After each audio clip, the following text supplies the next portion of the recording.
Dip powder versus color acrylic. I'm so confused. Please help me understand, Tracey. What's the difference? Can you use one or both? Are they interchangeable? We're going to talk about all this right now on Biz Talk.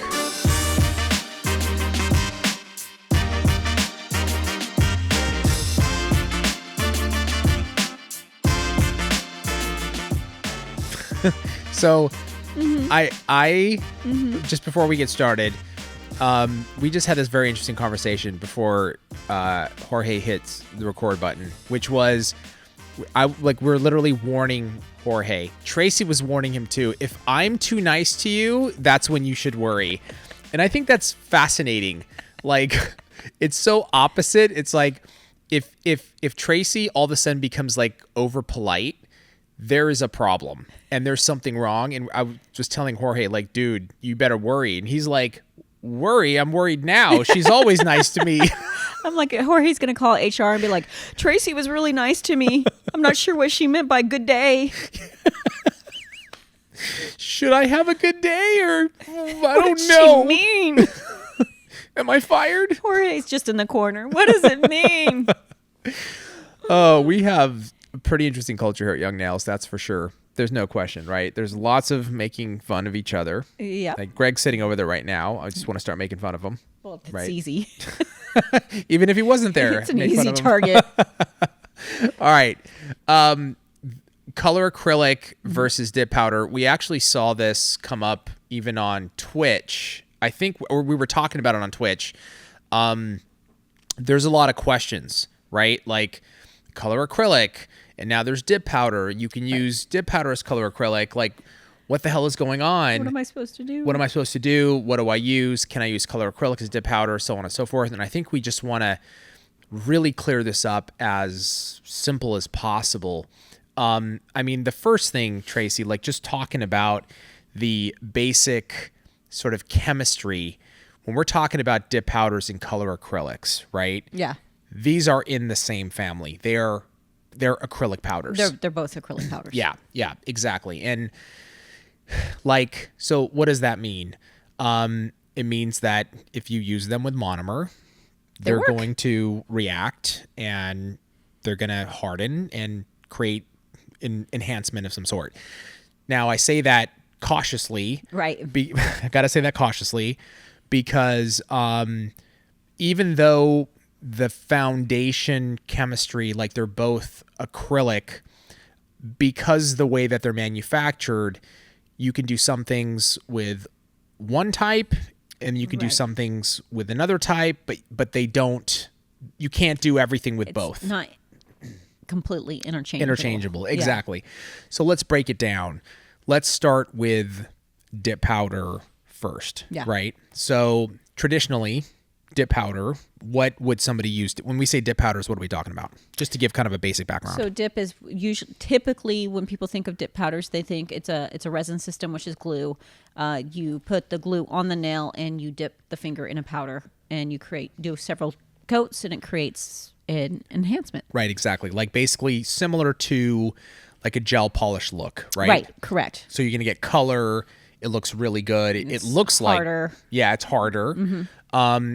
But the thing is that it's still an acrylic powder, right? Correct. But it's going to be much finer in appearance and how it moves, right? Extremely fine. It's really, really fine. So if you open up a jar of dip powder, for example, and you move it around, like it almost looks like water or sand. It's like fluid. Right. It's fluid, right? It's kind of mesmerizing to watch. Even when you put liquid to it and you watch it kind of go down the nail, it's very mesmerizing. Yeah, absolutely. So that's traditionally what you can use dip powder for. But you can also use dip powder as colored acrylic. Exactly. Yeah. Which meaning, what does that mean exactly? So you could use it with monomer to make, I use it personally to do colored acrylics. So I use our liquid or monomer and do my design work in it.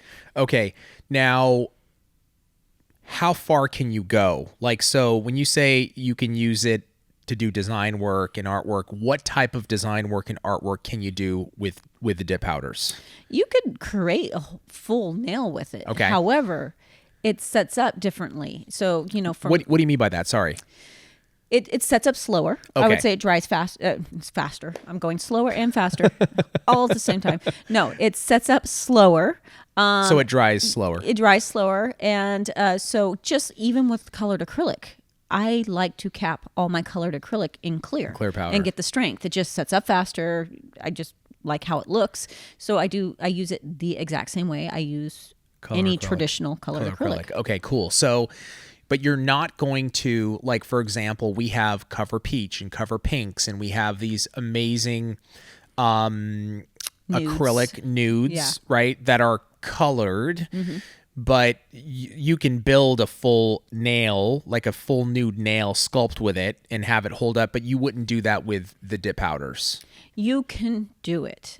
I'm not wanting to wait that long for it to set up. Okay, because the time factor, it's going to take a while to dry. And you know what? It's usually cheaper when you cap your art in clear and get your strength that way. Yeah, one of the videos that Melissa just did, Melissa De La Cruz, she does a ton of our videos, our senior mentor, she was talking about that. Yeah. And I was like, God, that makes so much sense. It does. Because dip powders and color acrylics are more expensive. So, but also for the filing purposes, you don't want to file through your design, so use clear to cap. And also, like colored acrylic, I always capped for the same reason, but also I don't like it when I file and I get the colored acrylic all over my file. Right. So same with dip powder. It's going to get that kind of color all over. So I like to cap it, and it gives it a little more dimension. Totally. I don't know. I just like the look of it. Yeah.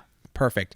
So dip powder is kind of awesome in that way because you almost get like multiple functions out of one product.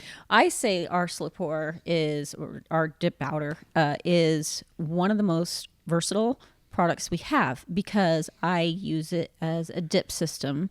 I use it as a colored acrylic. I use it in conversion base where I sprinkle it into the conversion base and kind of getting this. I always say it's like acrylic and gel had a little baby in it. You create this, and then I also can mix it into gel and get colored gel that way. So I mean, I don't think there's one product that we have that we can do all those different things with it. Yeah, it's pretty amazing. And the fact that there's 218 colors, it gives you a lot of different options. Okay, so let's kind of jump to color acrylic. When we talk about color acrylic, we are talking about traditional acrylic mixed with some type of pigment. Correct. It's still obviously in the acrylic family, color acrylic, but the difference in consistency, let's just talk, like if you open up a powder of color acrylic and you open up a jar of color acrylic and a jar of dip powder, and you're looking at them and you're moving them around, we know that dip powder is super fluid. How is color acrylic kind of move around? It's not as fluid. So it's usually, and you can correct me if I'm wrong. You're wrong. Sorry, couldn't help myself. I'm done.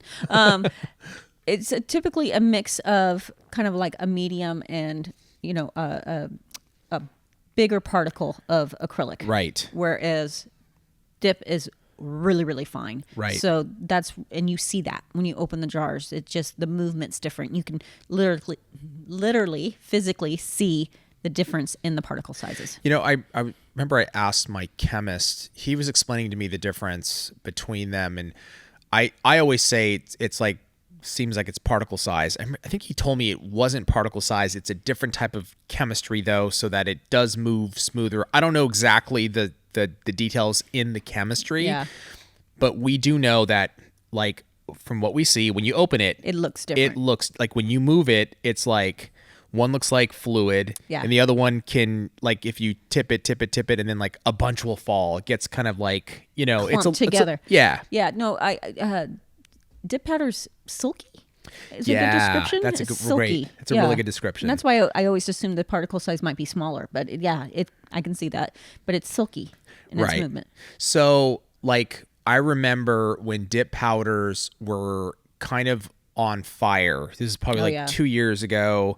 Maybe 3. Yeah, it's been a little bit. It's been a couple years, right, where it got crazy, and we were fortunate enough to be able to, you know, manufacture really great quality dip powder. But I remember a lot of people were asking at that time. They were like, "Well, you can do the same thing with color acrylic." You know, I know there's companies out there that were doing it, and like color acrylic's the same thing. It's acrylic powder. You can use it for dip too.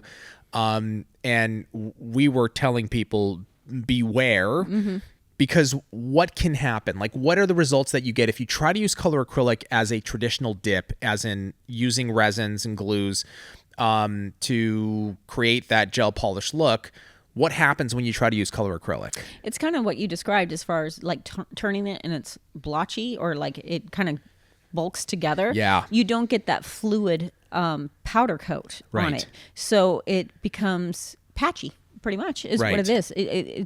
You will not get the same consistency. Now I know people who will say, "Well, I've used some of your cover powders and I use it with the glue and it works." That's great, but I've tried it and it's not as consistent, and it's a little more work to it, and I just don't like it. It just doesn't work. Yeah, I can see, like, if you want to make something work, you can work extra hard and like, I'll make this work, man. You know what I mean? Yeah. But the thing with dip powder is it's so fluid and smooth that you don't have to do any work. You just pour it or right over, and it's just like, it's beautiful. Yeah. If you got out a dip powder or like our slip pour and one of our cover pink, let's say, and just take your spoon, and just kind of do this, you'll see how the slick pour just kind of off. Yeah. You like the sound effect? It's beautiful, Trace. Thank you. Can we use that, Jorge? Can we record that? Like okay. The background. Vic, grab that sound bite and let's use it for things. The whole video. And then if you did a spoon of like cover pink, it would just kind of sprinkle it and fall into off. like chunks. Yeah.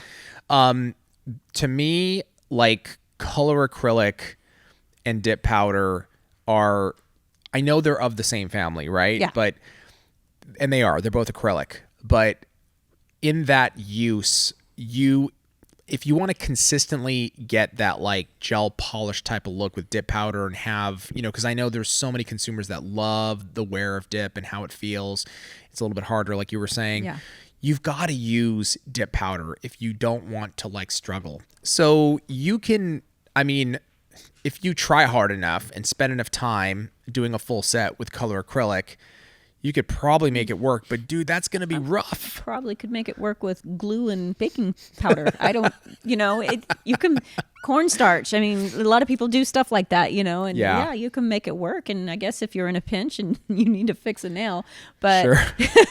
But in salon, obviously you don't want to have to work harder at something. That's why I'm always preaching, like, get the tools that are right for that job. Right. Absolutely.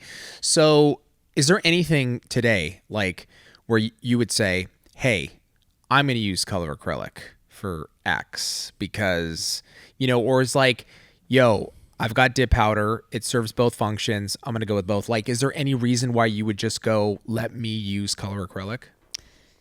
No, not personally, no. I mean, I guess if I got a really good deal on something, but if I'm going to have, because... Sure, that makes sense. As a tech, we have so much product that we have to store.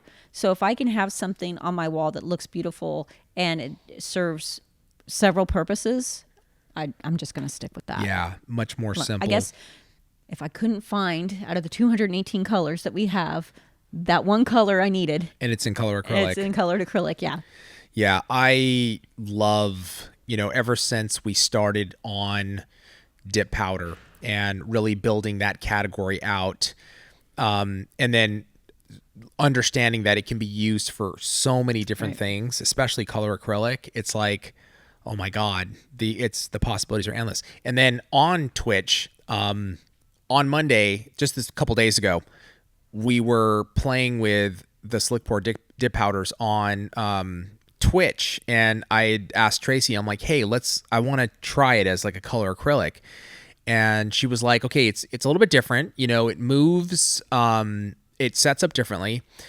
But the one thing that I noticed, and you were talking about this, like, you like how it sets up, and I didn't understand what that meant until I was trying it myself as a color acrylic, is like, it just becomes, it gets to a point when it starts to set up where it's just so easy to maneuver and move. It's moldable. Like it's very really, moldable. and that's when you really notice the difference between the two, like how much you can mold it and kind of, I like working in things in a clay consistency, and it gets to that point really nicely, and I can get it exactly the way I want it. Yeah, I love it. So Let us know in the comments below on your thoughts. Do you use dip powder as color acrylic? What are your experiences with it? And also, we want to know, what videos do you want to see next? Do you have questions? Let us know those questions so that we can answer them here on the Biz Talk. Tracey, thank you so much. Thank you. Thank you guys for joining us, and we'll see you next time on Biz Talk.